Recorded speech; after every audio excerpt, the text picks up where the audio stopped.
Thank you for joining me today on Coffee With. I'm Robyn Lea, your host, and I am with Laura G.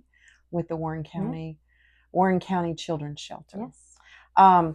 So tell me a little bit about what your job is here and the services that you offer, and then I want to talk about what we're really here for, Great. because we have a shoe drive that we're about to start, and so I want to talk about why you need shoes for this shelter. Yes, I'd love to. So, the Warren County Children's Shelter, we've been here for over 30 years, and we are an agency that provides care for children who've been abused and neglected. We service children from birth all the way up to 17. We can house 12 children at a time. And so, children come here as they enter the foster care system, and our staff cares and loves and provides for them just like you would in your home. We try to make it as home like as possible. And so that's who we are. I'm the director here, so I oversee all of the activities and the children's needs here in the shelter. And you usually have a pretty full house, Yeah. and it is a very much a home environment. It is. Our children go to public school. Our children are in the community in as much way as possible. And we service about 100 children, not a day, but a year, with 60% of them being here from Warren County. And so our children are the kids and stuff that go to our public schools. So that's a wide age range, Yep. and you have both boys and girls. We do. And you were telling me earlier you also take family groups. Sure. And you recently had a family of four, Yeah, which I think is great that you can keep those children we together. do as much as possible to try to keep siblings together.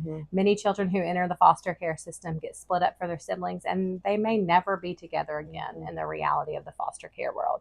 Here, when a social worker needs a placement for 4, 5, 6 siblings, we can accommodate that. Yeah. And that's not the norm for a typical foster home. So just this week, except for you and Josh. except for our family. So just this week, we actually had a large sibling group ranging from age 2 all the way to 15. So we were able to meet the needs of that wide age group, different genders, and provide the care in the same house, keeping them together. So let's talk about shoes. Yes. Because we know that there's a huge need for shoes. Sure. I've been working with Cindy McCarley at Good Shepherd, who I'll interview later, because she also has a huge need for shoes, and I figured you did. Yes. And that's why you and I kind of connected. Although we go back to New Orleans a long time ago, when you were really young and I was sort of young. We were both young. Yeah, we were both young. So let's talk about shoes. Sure. So our children come in on the worst day of their life. Sometimes police involvement, sometimes tragedy, and definitely trauma. And more times than I can count, kids come in with literally what's on their body. We had a kid come in a few months ago with no shoes on. And in fact, that's a very unique story. That day I happened to be in Jackson, and somebody said, "Hey, I have a pair of shoes that I forgot to return and I missed the deadline. Can you take them?" Threw them in the back of my car. 5 hours later, the kid that came in, it was the exact size that he needed. Of course it was. And so I said, "Wait a minute, I've got a pair of shoes." Our kids come in with nothing. And so to put something that fits them and that's new on their feet gives them a sense of pride. Just yesterday, we pulled out a pair of red sparkly Converses that somebody had donated. And the little girl just hugged them, and she's like, "I've never had something so pretty." Oh, wow. So our children, shoes is something that maybe in my own home my kids might take for granted because they have more than one pair. These kids who come in may have one pair, and likely it doesn't even fit. So we want to get them into our schools looking their best and putting their best foot forward, with that being the shoes that you're providing.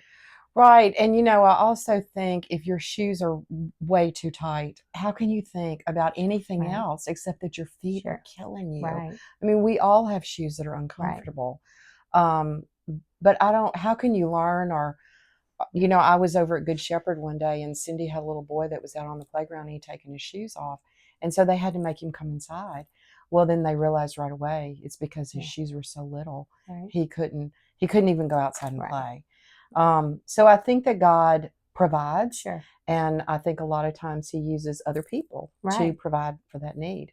So we do have a shoe drive that's going to be going on April the 10th through the 26th. And there are several collection sites around town. One is at my office.